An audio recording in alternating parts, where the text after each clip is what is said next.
Sziasztok! Én Renátó vagyok, kint pedig ősz van, azaz megjelentek az új iPhone-ok.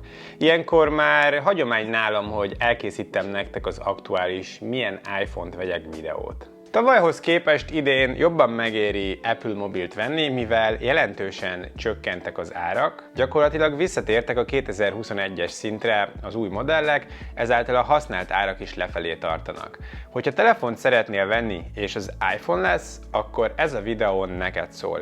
Hogyha nem szeretnél iPhone-t venni, mert androidos készüléket használsz és a jövőben sem váltanál, akkor ez a videó nem neked való. Na, ennyi is az intro szöveg, kezdem is a milyen iPhone-t vegyél 2023 végén videót.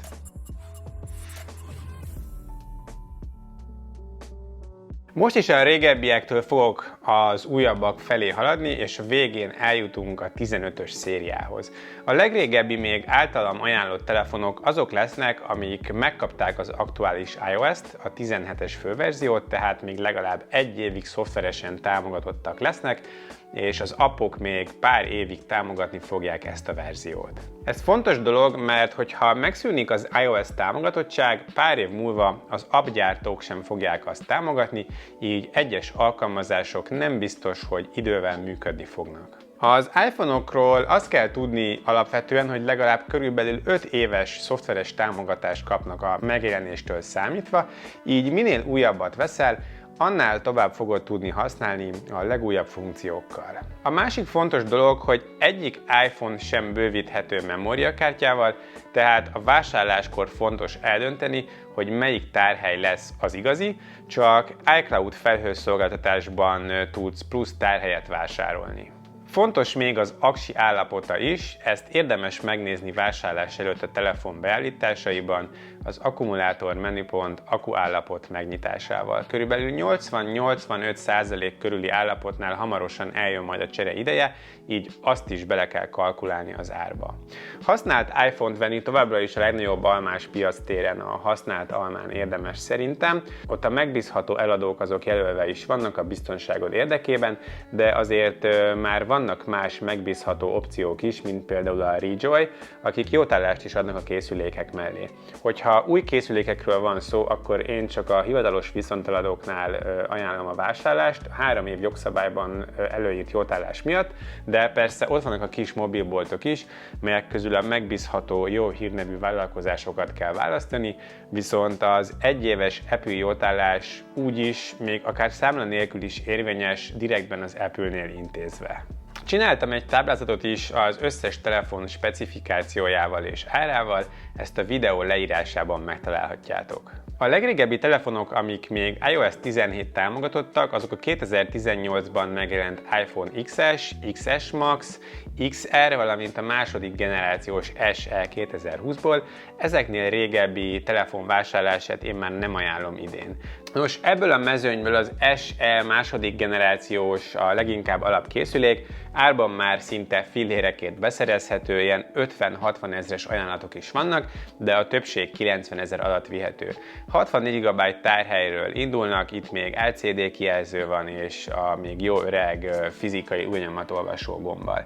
Ez egy mai modern telefonhoz képest design terén elég régiesnek tűnik, tekintve, hogy a kijelző nem foglalja el az egész előlapot, kamerából pedig csak egy darab főkamerát kapunk. A teljesítménye körülbelül a mai középkategória tetejét tudja még mindig, a beépített kamerával viszont máig meglepően jó képek készíthetők.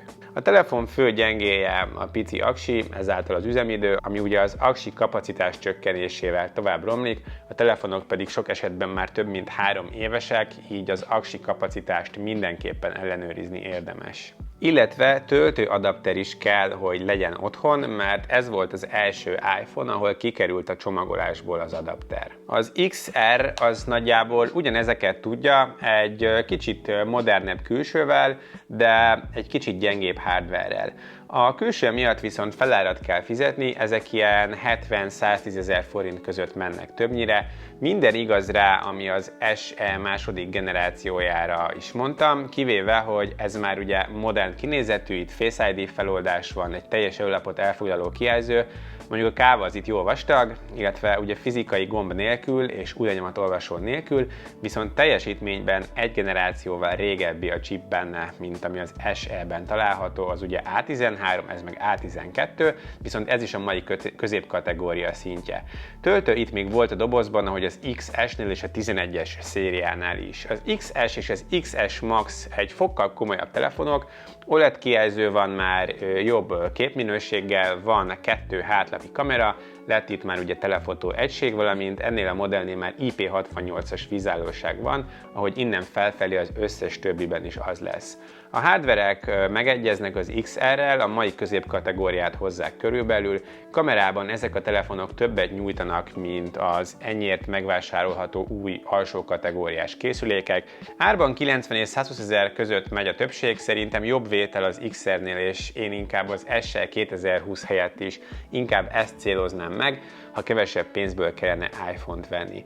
Én ezt mondanám a legjobb belépő ajánlatnak az iPhone-ok világába. Ezután jön az iPhone 11-es széria, ami már a mai iPhone design vonalat hozza körülbelül. Az alap 11-es modell is azt az A13-as csipet kapta, ami a 2020-as SE-ben is van, azaz mai szemmel nézve is még egy erős középkategóriás teljesítmény. A kijelző viszont az XS-nél tapasztalt OLED-ről visszalépett LCD-re, a telefotó kamerát pedig ultraszélesre cserélték. A kamerák terén ugyanúgy nagyon jól teljesít még ma is, árban meg ilyen 110-140 ezer között mozog. Az XS-hez képest gyengébb a kijelző, de jobb a kamera és erősebb a hardware, valamint egy generációval újabb. Nagyon hasonló az ajánlat az XS-hez képest szerintem, hogyha az ember talál egy jó aksis variánst, nem sokkal többét, mint az XS, akkor érdemes erre ráugrani a plusz 1 év támogatás miatt, de egyébként pedig az XS a nyerő az árelőny miatt. A 11 Pro az már egy másik kategória, itt nagy az ugrás a 11 és a 11 Pro között. A 11 Pro az OLED kijelzőt kapott Dolby Vision és HDR támogatással, illetve újra van telefotó kamera is.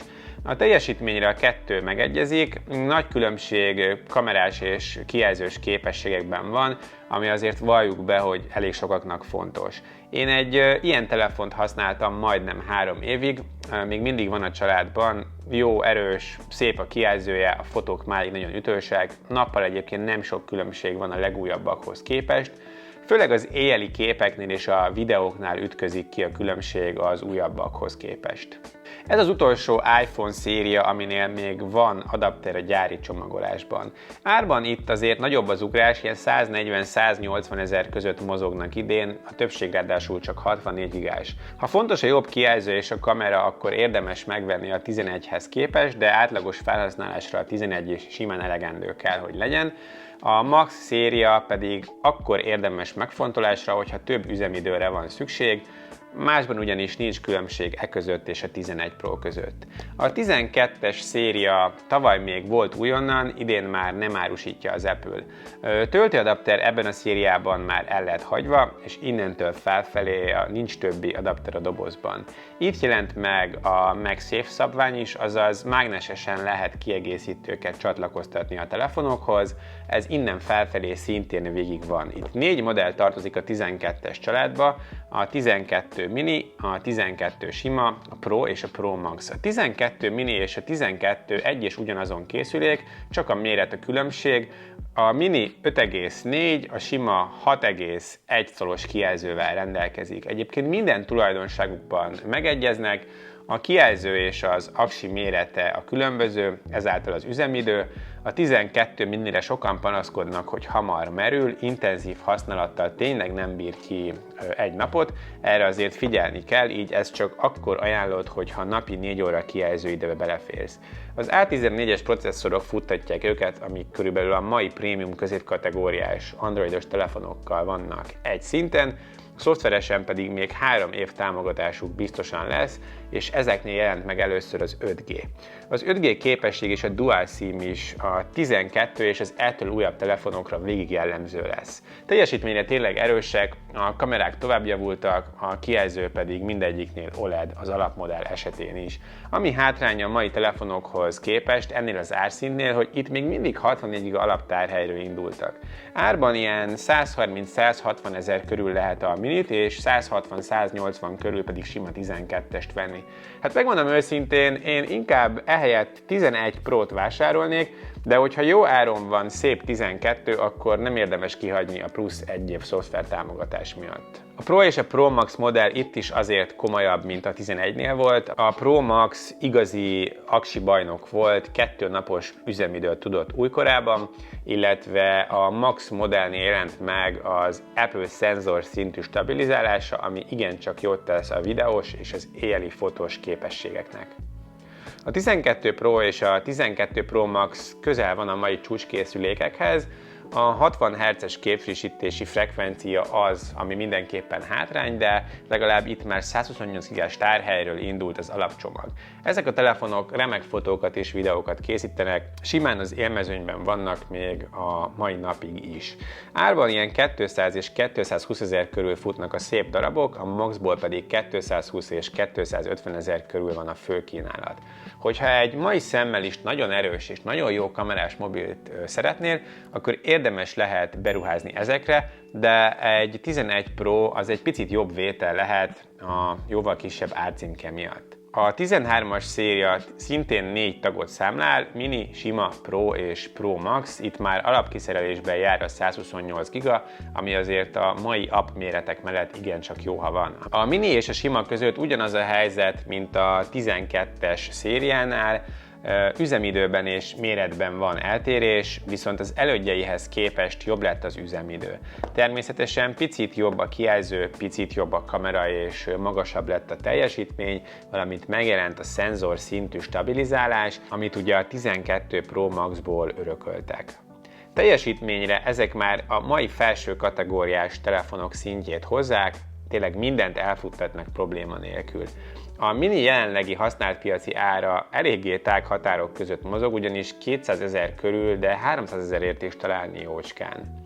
300 ezerért szerintem semmiképpen nem éri megvenni, 200 ezer körül viszont szuper vétel, hogyha egy kisebb telefont keresel és nem üzemidő bajnokot. A 13-as alapmodell az más tészta, ezt ugyanis még hivatalosan értékesíti és gyártja az Apple, azaz újként 3 év garanciával is meg lehet vásárolni. Az Apple listájára 300 ezer forint, szolgáltatóknál viszont vannak remek ajánlatok. Használtan ilyen 230-270 ezer körül mennek jelenleg, szerintem érdemesebb inkább újban gondolkodni, főleg szolgáltatónál, hiszen akkor egyrészt az aksi is új, és 3 év jótállást is kapsz mellé. Az iPhone 13 az egyik legjobb árérték alapú választás jelenleg, hogyha iPhone-ban gondolkozik az ember. A 13 Pro és a Pro Max az meg aztán mai szemmel nézve is mindenképpen csúcstelefon, és egyébként szerintem ez az egyik legjobban kinéző telefon. A kijelző itt lett egyébként először 120 Hz-es, a teljesítménye nagyon magas, a kamerás képességei is csúcsszintet képviselnek. Van automatikus makromód is, van filmszerű mód, szinte mindent megkapunk, amit a 15 Pro-nál, a különbség egyébként nem olyan nagy. Tavaly ez a telefon volt a top vétel annak, aki csúcskategóriás telefont keresett. A Pro és a Pro Max között egyébként csak a méret és az aksi a különbség, a Pro Max javára értelemszerűen, minden másban megegyeznek. Kártyafüggetlenként az új ára elég húzós, 400 ezer fölöttiek, annyiért viszont nem éri meg, szolgáltatói kínálatban pedig sajnos már nincsenek, mivel ugye ezt már nem gyártják, így főleg a használt piacon érdemes szétnézni. A használtak ilyen 300 ezer körül futnak, amennyibe egy sima új 13-as kerül. Hogyha nem zavar, hogy használt, akkor a 13-as helyett érdemes ezt választani a sokkal jobb kijelző és a komolyabb kamerarendszer miatt, hogyha pedig fontos, hogy új legyen, akkor nyilván sima 13-ast vegyél, vagy sajnos felfelé kell kacsingatni a 14 Pro-ra. Az biztos, hogy ez egy brutál jó telefon, és erről a szériáról nem éri meg a 15-ösre váltani, mert a különbség nem olyan nagy. Itt beékelődik a 13 és a 14-es széria közé a 2022-es SE, azaz a harmadik generációs SE. Érdekes termék, az biztos, a design az iPhone 8 óta változatlan, ott már láthattuk, majd ugyanez az SE 2 is, szóval itt teljesen ugyanazt kapjuk, LCD kijelző, ugyanyomatolvasó, a régi design, egy hátlapi kamera, relatíve pici aksi. Teljesítmény terén viszont A15 Bionic van benne, ami gyakorlatilag a 13 és a 14-es modellek chipje, azaz felső kategóriás teljesítmény nyújt, egy nagyon retro dizájnnal és egy nagyon nem felső kategóriás kijelző technológiával. A hátlapi kamera legalább nagyon szép képeket készít, és a telefon tényleg nagyon erős, még jó pár év szoftveres támogatással. Ez jelenleg a legolcsóbb iPhone, amit meg lehet venni az Apple-nél újonnan. 220 000 forintért kínálja az Apple, de itt csak 64 GB-os tárhely van, 245 000 a 128 GB-s modell. Használtam, viszont aztán van kínálat jócskán, 150 és 200 000 között többnyire. Nos, hogy kinek jó, hát aki új iPhone-t akar venni 200 000 körül, neki mindenképp, vagy aki csak hosszú támogatást és elég erős telefont akar, akit nem érdekli a telefotó, hogy az ultraszéles kamera hiánya, és akit az sem zavar, hogy LCD kijelző van, kicsi a mérete, és nem akar 150 000-nél többet adni egy telóra, na meg ugye a teló max másfél éves lehet. Nekik ajánlom, egyébként 200 000 körül inkább 12 Pro-t vennék, ami minden téren egy jobb telefon, csak erőben gyengébb ennél, viszont nincsen nagy különbség. Jön a 14-es széria, ahol eltűnt a mini, helyette lett egy plusz. Teljesítményre a 13 Pro és Pro Max-szal megegyező, mivel az előző generációs Pro modellek chipjét kapták meg. A 13 és a 14 között szinte semmi különbség nincsen, éppen emiatt tavaly nem is ajánlottam a 14-es szériát megvételre, azóta igazából csak annyi történt, hogy idén olcsóbbak lettek, de mivel a 13-as is olcsóbb lett, ezért továbbra sem ajánlom megvételre, ha csak nem nagyon jó konstrukciót ad a szolgáltatód a 13-hoz képest. Az egyedüli érezhető különbség a 13 és a 14 között csak az, hogy egy évvel több lesz a szoftveres támogatása, egyébként minden másban 99%-ban megegyező a kettő telefon.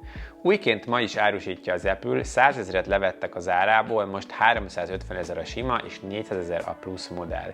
Számomra egyértelmű, hogy inkább a 13-ast érdemes választani, hogyha átlag felhasználó vagy, ha pedig többet és jobbat szeretnél, akkor pedig inkább a 13 Pro az, amit venni kell. A használt piacon nem sok 14-es van, ilyen 310 és 360 000 között van a többség, ennyiért egyértelműen a 13-as Pro a nyerő. A 14-es Pro és a Pro Max pedig mai szemmel nézve is tényleg igazi zászlós hajók. Itt már egy jó nagy főkamera szenzor van 48 megapixeles felbontással, ProRes RAW fotózásra képes, 4K-s filmszerű mód van, Always On Display képernyő, és itt jelent meg ugye a dinamikus sziget funkció, a kerete pedig rozsdamentes acél, szóval szuper erős, a többi telefonban használható alumínium kerethez képest. Hát ugye egészen idén szeptemberig ez volt az Apple-nél elérhető csúcsszint. A benne levő processzor gyakorlatilag a második legerősebb mobilchip jelenleg a piacon, csak a 15 Pro-ban található képes legyőzni. A kamerák kijelző terén a csúcsszintet képviselik, egy hajszállal vannak a 15 Pro és a Pro Max mögött elmaradva.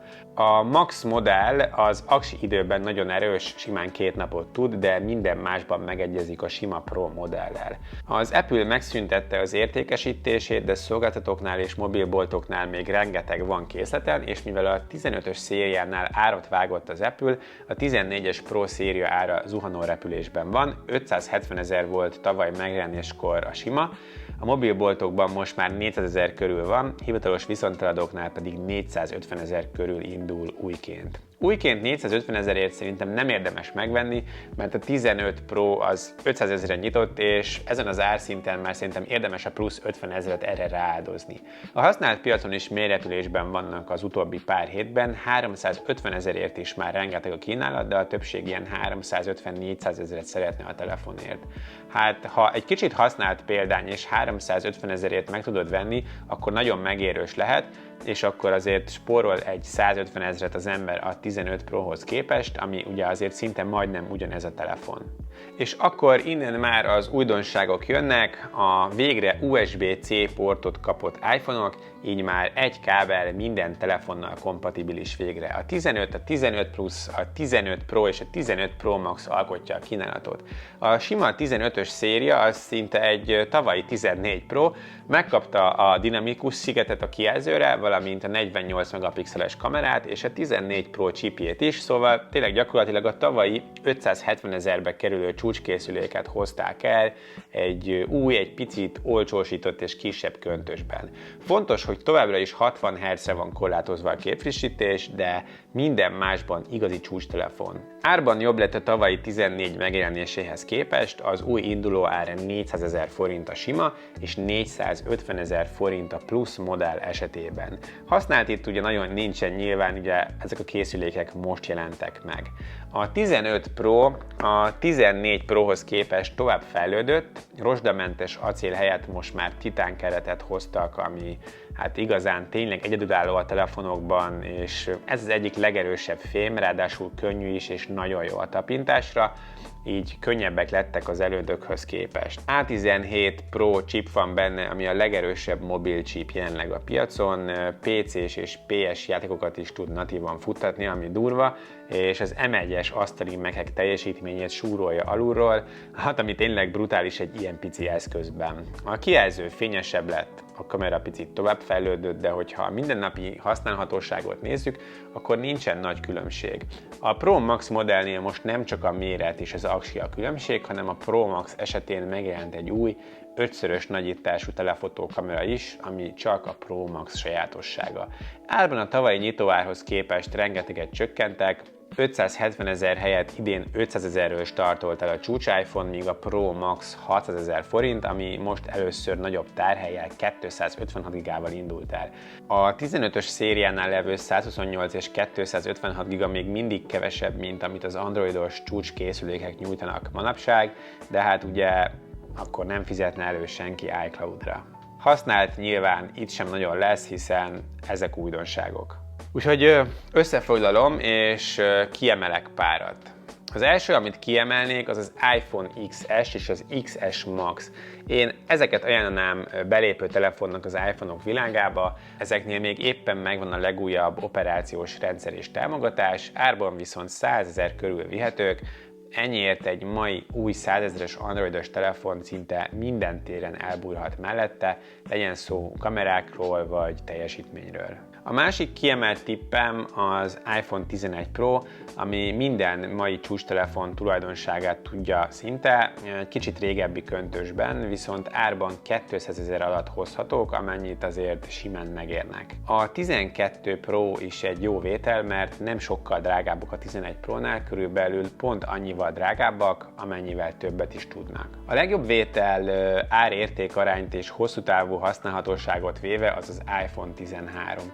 Újként 3 év garanciával is meg lehet venni az Apple-nél 300 000-ért, szolgáltatóknál meg ugye sokkal jobb árakon, használtam pedig körülbelül akár 200 000 forintért is hozzá lehet jutni, amennyiért baromira jó deal, valamint használtam 200 000 körül a 13 mini is jó, amennyiben pici iPhone-t keresnél. Az iPhone 13 Pro pedig tényleg a legjobb vétel akkor, hogyha a mai szemmel nézve is igazán csúcstelefont szeretne az ember, és nem akar félmillió körüli összeget elkölteni. 300 000 forint körül futnak használtan, ennyi pénzt lazán megér annak, akinek fontos a 120 Hz-es kijelző és a Pro kamerarendszer. Ez nem sokkal marad el a kamerás és hardveres teljesítmény terén a 15 Prohoz képest, árban viszont masszív a differencia. A 15 és a 15 Pro meg nyilván annak kell, akik a legújabbat és a legjobbat akarják venni. Alapfelhasználóknak a 15 az remek választás lehet, hogyha nem sajnálod rá a 400 000-es árat. a Pro az pedig azoknak, akik a kamerákat akár munkaszinten is használják, de akkor ugye 500 000 kell a kasszánál hagyni minimum. Mindenképpen jobb vételek ezek, mint tavaly a 14 és a 14 Pro voltak újonnan, mivel olcsóbbak lettek nyitóáron is.